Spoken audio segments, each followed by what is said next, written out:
Hello, everyone, and welcome back to the Press Play Lifestyle Inspired podcast, where we do interviews with interesting and inspiring people like our new friend Amanda. For our listeners, that's you, to find the resources, tools, and support that they need to be their best inspired self at work and at home. Hi, Amanda. How are you today?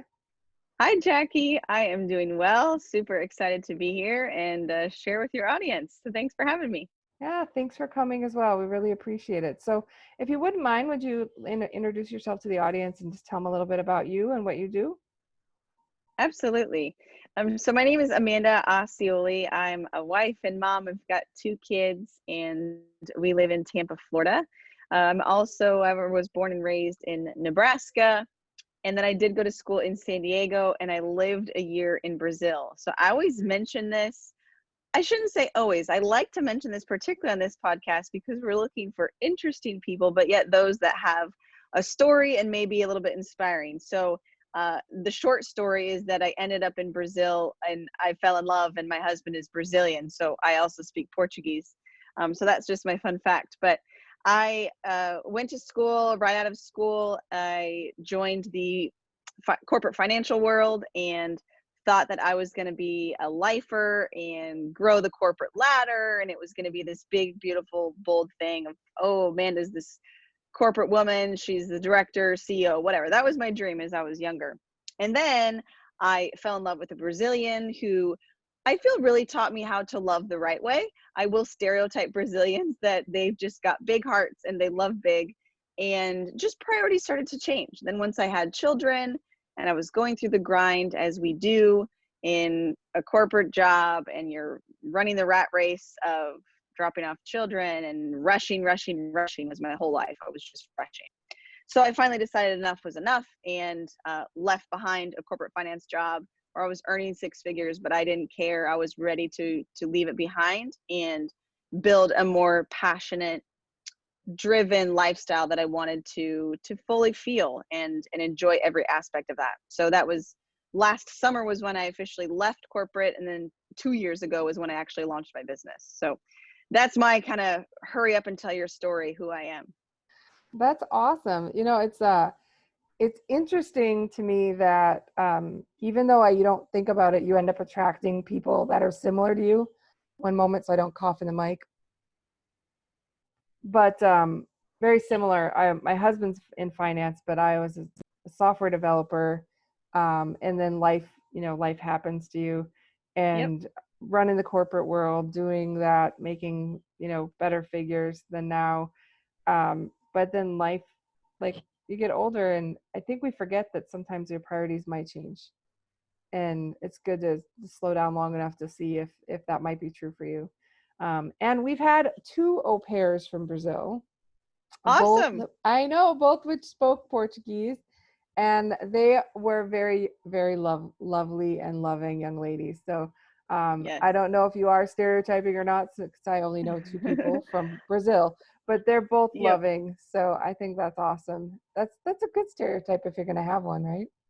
I know. I mean, there's a lot of ways that I could go. There's some other ones I could throw in there, but the biggest one is when I lived there and particularly spent so much time with his family is the one story I always like to tell is majority of the people actually didn't know what my job was when I first moved there. Like I was, yes, taking it basically a sabbatical from corporate finance, but half the people that I would encounter never wanted to dive in. So tell me what you do, which I feel is just this American way of life of what people want to know, right? Who are you and what do you do? Well, like, tell me where you stand in the world.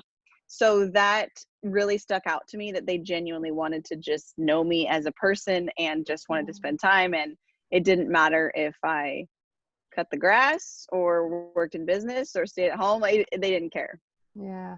I think one of the things that I learned about some of the culture there were that everyone's like, so many people are highly educated because they're able to be educated without, not everyone has to pay for education. And Sure. so you may be talking to the guy that's cutting the grass who has a master's, right? Yep. Because they're very highly educated, but they don't necessarily have jobs at that level. So Sure. I think they just don't deal that way. They don't, it's not about like what number of masters or doctorates you have or Mm-hmm. where are you working, because they all know that some of them are underemployed or undersupported. Sure. So I think that is a definitely different than the current, the current culture in the States. So are Hmm. you guys in the States now, or are you in, oh, you said Florida, right? You're in Yep, Florida yep. now. We live in Tampa, Florida. And so We had how do thought you like about it that? for a hot second, but the economy is way better here. Your money's going to go a lot further. Yeah. We do love Florida. We've only been in Florida for 2 years, but it's close enough to what my life was like in San Diego and close enough to what life was like in Brazil. It's a little more humid than I would prefer, but I mean, that's just now beginning and we're in June. So Yeah. for the past 6 7 months it's been glorious weather, so I'm okay with Yeah. that. That's But good. it's That's great, and good. especially for a female entrepreneur, for those of you that are listening, if you are either looking to relocate or whatever, Tampa is an amazing city for female entrepreneurs. There's Yeah. so many women connecting groups and meetups and all sorts of things for female entrepreneurs. That's great to hear. I think that people stereotype Florida sometimes that like everyone down there is a senior citizen, but you're clearly not. If they're not looking at you now, you're not a senior citizen. You still have children at home. So that's lovely. So we've talked a little bit about you, thank you. And I am American, so then I am going to ask, like, so tell us a little bit about the life after corporate finance. Like, what's showing up for you now? What are you doing now? Yes, great question. So, the really, I think, more inspiring part about my story is I'm 32, just to be frank. So, for those of you that are listening, you're wondering, like, how can I apply my story to her story? This was at the time I was 30 years old, and I just felt like, I make a decent amount of money, but I just feel like there's more. And so, my short, like, response to you all is there absolutely can be more. There is more. And in full disclosure, I'm actually in Nebraska currently as we're recording this because I came home for 2 weeks with my kids to be with my family. And my husband will come join us. But this experience alone is why I did what I did, because we're in the middle of a quarantine. Now, granted, I would have been working at home anyway because my husband's corporate and he's working at home. But he didn't come with us for the 2 weeks because it would have been more stressful for him to make sure that he could log in every day and yada, yada, yada. So my morning today looked like, we arrived yesterday. I woke up, I went for a run around the downtown. My mom took my kids out so I could work this morning. And then the rest of the afternoon, I will be off with my family. And I always remind people that it's not that I didn't want to work, but I just wanted a different way of working and a different way of providing for my family that didn't mean I had to sit at a desk from 8 to 5. Part of that story too is that I am a pretty efficient get down and get down to business, do the work and get the heck out of there. And that obviously doesn't apply in the corporate space because they want you to sit your butt in a chair for 8 hours and then it's magically 5 o'clock. And for some reason that's now okay to leave. It just grinded my soul into the ground. So Yeah. if I can get in front of the computer and do a solid 3 to 4 hours of work and I got everything I need to get done, or I've connected with enough people and all of these things, then I'm going to go enjoy my life. It's kind of what you said too. Like, don't wait until you're retiring to then now enjoy your life. I want to enjoy my life now. I want to travel or wherever, do whatever. And that's been just the biggest difference, changing my life. Sure, it's still stressful, way more stressful than I thought.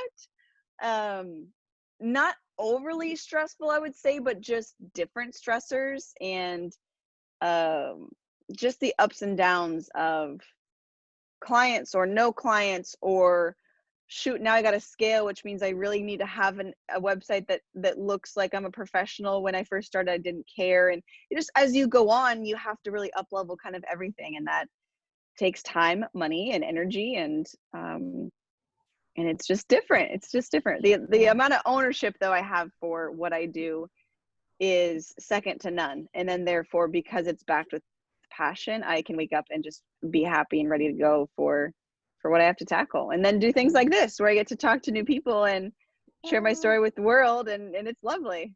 That's like my favorite part of my day sometimes is being able to do my podcast because I meet like the most So crazy interesting people Yeah. who all have these like great stories of deciding that their life wasn't set up to serve them anymore and Mhm. that they wanted something different. And I do love, you said two really cool things that people might think are sort of opposites, but I think they're important if you're going into entrepreneurship. The first is, yes, you can work how you want. So if you want to work at 3 in the morning or you want to go for a run and then work, but you still work your tush off, right? You still Yep. work very, very hard. Yep. I always think like now I am the salesperson and the marketing person and the do it person and the fulfillment right? You do all of the jobs. Um, but at the same time, I was like really efficient too. So I get down and I maybe finish all my work because I'm doing it, maybe 3 hours. Sure.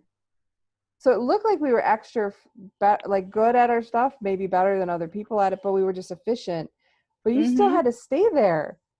So then you're doing like three people's jobs, it kind of felt like, or four people's Yep. jobs, and still dealing with politics and corporate ladder climbing. And I want to be your Absolutely. boss. And it's just it's a different exhausting one Right. that there's less control over. So I love that you had those both in there. Yes, there's more opportunity for how you manage your time, but you still have to it's you Still still to got to work. get in there and do it. Yeah, Still got to work. exactly. So what Yeah, and kind the bigger of difference, one more comment on that is the yeah. big difference too is that when I would leave work in finance, I would leave and I would not think about work. And my business is like another child. So when my children go to bed, I want to then work, which isn't always where I need to lay the boundaries, right? So that's just the other piece. I would say over the past 2 years, I have personally developed myself way more than I had in the previous 5 years, simply because I need to understand how to take care of myself, both physically and emotionally, because of that business and that desire to want to always be like, oh, let me just log in and check some things, or let me just talk to these people, or, it feels there's not ever like a shut off switch, but you have to build that in or you become Yeah. really overwhelmed. Yeah, I think I would tend to agree. I didn't I was really, really overwhelmed when I made my transition, and mine was because my daughter was given a diagnosis that we needed to be home to support her more. Mm-hmm. However, um, until I went from corporate to not corporate, I didn't really worry about taking care of myself and my energy, right? I just like went to Yeah, work, did my work, came home, went to work, did my work. same. And now like I've done more personal development in like that I have to pay for, that I'm seeking out and worrying about taking time and then in my whole life. And I'm not 35. I'm 40. I'm in my 40s. I'm 43. I just had a birthday. And to be it's kind of humbling to realize like in your 40s all of a sudden that you've neglected you for 4 decades. Like everyone else came first. So I think that's one cool thing maybe about a lot of entrepreneurial women tend to kind of reinvent themselves as well when they go that direction and start to be like, if the Brazilians would ask them what about themselves, they'd have something to say now. Before I would have been like, I Yeah. work. What do you do for fun? I work. Okay, you're boring, right? Mm-hmm. Yeah. But that would Yeah, be all I could absolutely. say. And I think luckily, I think that's part of what exists in the entrepreneurial world. You want to listen to podcasts or you're going to follow their entrepreneurs, and it's frequent that you're going to hear of, the buzzwords of self-care and personal development and all of those things, and you don't necessarily hear about it as much in the corporate speak. So, I Yeah, love that. yeah, it's very fun. So, um, you're an entrepreneur that does what? What, like, how do you serve people? What's your Yes, yeah, offering? thanks for asking. So I am a business strategist, and I always focus on saying I'm a strategist because there are, in my opinion, there are two kinds of people in the coaching space. And one typically tends to be like the motivator, the woo-woo, like, yes, we can look internal and we're going to figure this out and do it, which is great and lovely, but it's not me. And I tend to provide you the strategy, and then I'm going to kick your butt and make sure that you actually go do it. Yeah. So the way that I work with people, I give a lot of tough love. I give you a lot of strategy. I'll give you a lot of blueprints. You can follow the ways that I've done business, but then you actually now have to go do the work, and I hold you accountable. So that's why I always mentioned strategist, coach. Sometimes I think people can get the idea that it's, yes, you will get some strategy along the way, but maybe they're also expecting a lot of the hand holding, and it's just not the way they're in business. So Yeah. I focus on three main pillars in my business strategy. So package, promote, and pitch. One meaning package is that we have to figure out what the heck you actually do. You'd be surprised how many people I start working with, and then we're completely pivoting where they are in business because it doesn't actually make sense, or they're not passionate about it, or they don't actually even, they're not super talented or whatever. So that's kind of, we start out in, are you in the right sort of thing? Are you talking to the right sort of people? And then the nitty gritty is like putting it actually together into a true offer and pricing it. So that all goes into like pillar number one. We've got to figure out that before we can move forward. Mhm. Then we're figuring out, how do we actually now promote it? So no, we don't necessarily need to go pay for marketing or advertising. I'm not one that promotes paid advertising initially. I think you need to organically understand how to run your business. And then yes, when you're ready to scale and you have something that works, sure, go for it. But again, you need to really understand the clarity in your own message. It was probably one of the bigger mistakes I made early on in my business, is that I didn't know how to sell people what they needed. I would give them what I thought they wanted, but I would not, I couldn't get anywhere. And so again, that's a really big part of understanding your messaging, which is how you're promoting your business or your service product to other people. So really, really key to stay into that pillar number two. And then three is, we have to sell. The reality is if you are an entrepreneur and you think that you got away from being in a sales role, you are wrong, because being an entrepreneur, you are a full-time salesperson. That is the only way you're going to make money. You have to sell your product or service. So because I have a background in financial sales, although it's a little bit different, some of those same tactics can still apply in how do we run the conversation? How do we actually get people onto a phone call with us? And then how do we learn how to pitch them on the phone so that they say yes, and we move Mhm. forward? That's kind of Yeah. pillar number three. I love that. Yeah. And you have a great free resource on your website that kind of goes through the different pillars, which is great because people really know what they're going to get, what they can expect if they're working with you, and some check, like it's actually is very pretty too, but has a nice checklist at the end that sort of walks people through it. And I'd have to agree. I find I may have I may have spent a lot of money and got a lot of certifications after like I was a software developer and left brain and I'm like, well, there's about to be a blueprint for all these things, right? There's a blueprint Right. for everything. But I find and I am mildly stereotyping, but I find a lot of the coaching type programs, I may have gone to all of them. They teach you how to have a coaching conversation. I literally think that's it. Like they put a lot of pretty things around it and say, call it your Sure. signature program, make it 90 days, da da da da da.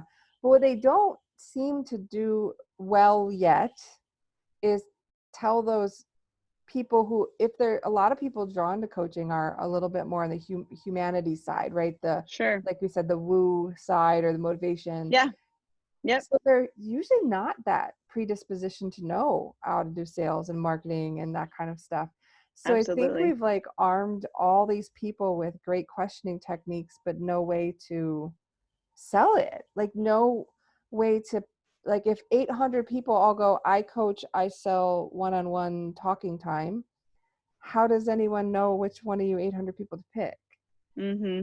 How, I would say that's what really allows me to stand out is most people love the three pillars. I get a lot of feedback on having like three set pillars, but also so many people come to me saying, Amanda, I know my ideal client, I know my niche, and they talk that way because it's what every coach talks about.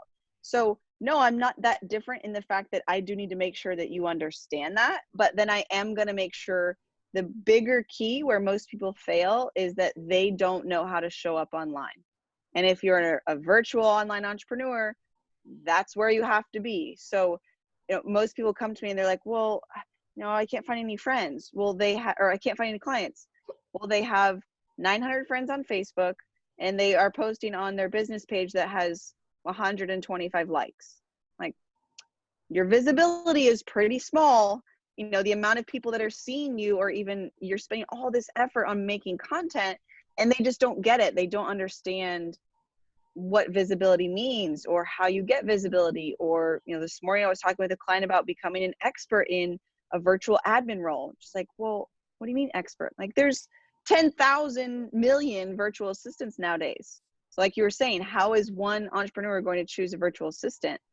They're probably going to start choosing more and more, like specifically for one, Yeah, like a certain VA things. for podcasters, or a VA Yeah, for YouTubers, or a VA absolutely. for life coaches specializing in goal setting, right? There's going to Mhm. be that real Yeah, I do think it's where specificity. it's going, because there's so much more competition, which is great, and I'll support it. But I do think entrepreneurs will have bigger teams in the future, because they will have just a team of a whole bunch of specialists, not just a generalist. Yeah. Yeah, and absolutely. And I'm glad to see. I like the idea that the strategist component as well, because um my mistake, which makes sense that I made, was I came from I was a database administrator at the beginning of my career, and I eventually moved into like the corporate side, but I started from the bottom up, Mm-hmm. right? So I was like, oh, this guru said post every day. This guru said do a live video every day. This guru said do this post tweet this Yep. day. Yep. And what you end up, I am like prolific, right? I am everywhere, right? I was all over the place. But people would be like, but I don't literally know what you do. Mm-hmm. And then I was like, wait a minute, I don't I don't know what I do. Like, because you kind of like start Yeah. from doing what you're told to do, doing all the doings, but then toward what aim. So I love the simplicity of there is something to be said for stepping back and looking at strategically what's your big picture, how are you serving, who are you serving, and having someone to help. I mean, for anyone listening, it is helpful to have someone with a business mindset to help you look at that big picture, find out how you can stand out, find out who you can serve. Right. Otherwise, you really end up underpricing yourself, and it's hard to get good at it if one day you're coaching relationships and one day you're helping someone set up their podcast and one day you're doing YouTube Mm-hmm. videos. Like, you never even get Mm-hmm. competent at a lot of things, but you're certainly able to do a bunch of them poorly, and that's can be frustrating. Yep. Yep. Absolutely. So, and what would be, if somebody is sitting at home right now and they're like, okay, I don't know if I need Amanda to help me, what question would you ask them for you to be sure that they were someone that you probably could support? Awesome. I usually ask them two questions. So I'll ask them what's their vision over the next 6 to 12 months, and then what is keeping them stuck currently. So I want them to explain to me where they feel like they are stuck. Most of the time, I end up pulling out another true answer of that answer to the question. For example, they'll say, well, if I just had more leads, everything will be fine. It's a normal response that I get. And when we actually drill down into it, it's not really that they want more leads. So where that conversation typically goes, I'm like, okay, so if I were to send you 10 leads right now, could your business handle it? Like, hot leads, ready to go, ready to work with you. And they're like, ooh, maybe not, right? Because then they probably don't have the right process in place to actually serve those clients well. Or they're like you were saying earlier, they're going to serve them a different sort of offer for each one. One's going to be a podcast, a YouTube, a website. Mhm. So then they're just going to fall flat, and I just gave them 10 hot leads. So anyway, we usually end up finding some other sort of problem that starts back at the foundations of the way that they're really running their business. So if I can ask them those two questions, I can usually find the answers I'm looking for to then say, I can help you, or no, I can't help you. Awesome. So, Amanda, I wish we could talk all day because you are super interesting. Yeah. Where can people find you, and like, what are all your details? What are you Yeah. currently offering? That kind of stuff, if you mind sharing. Yep, absolutely. So a couple things I will mention. You had talked about the freebie that's on the site. This is probably the number one thing I get asked about the most often is, I don't know how to package my offer. So that's what the freebie is on the site. It walks you through a couple of different pages of a PDF, thelux-way.com. I'm sure it'll be in the show notes, but you can click there and download the freebie specifically on how to kind of rework your main offer. And from there, you can also book a call so that then you could talk about the different ways to work with me, which are two separate ways. So I will work with people one-on-one who are really ready to grow and scale the business. They've already done all the courses, they've already tried it all DIY, and they're ready to actually seriously take very massive action. That's what that looks like. It's an evergreen model, so you can come in and join at any time. And then every quarter, I do run a 90-day mastermind. This typically tends to be for someone that's a year to 3 years in business, and they're feeling more like the hot mess express. They don't really know which way is up. And so they need a lot of these more foundational things to help them not launch a business. They've launched a business, but they just can't get past the proverbial $2,000 to $5,000, and they're really wanting to get past that. So that you can also, you once you book a call, we can chat about it, and I'll share more details there. But once you're in my circle, if you've downloaded the freebie or have gone to my website, you'll find all the other ways to hang out with me. Yeah, that's awesome. And we definitely will have your website in the show notes and any other social media ways to get a hold of you.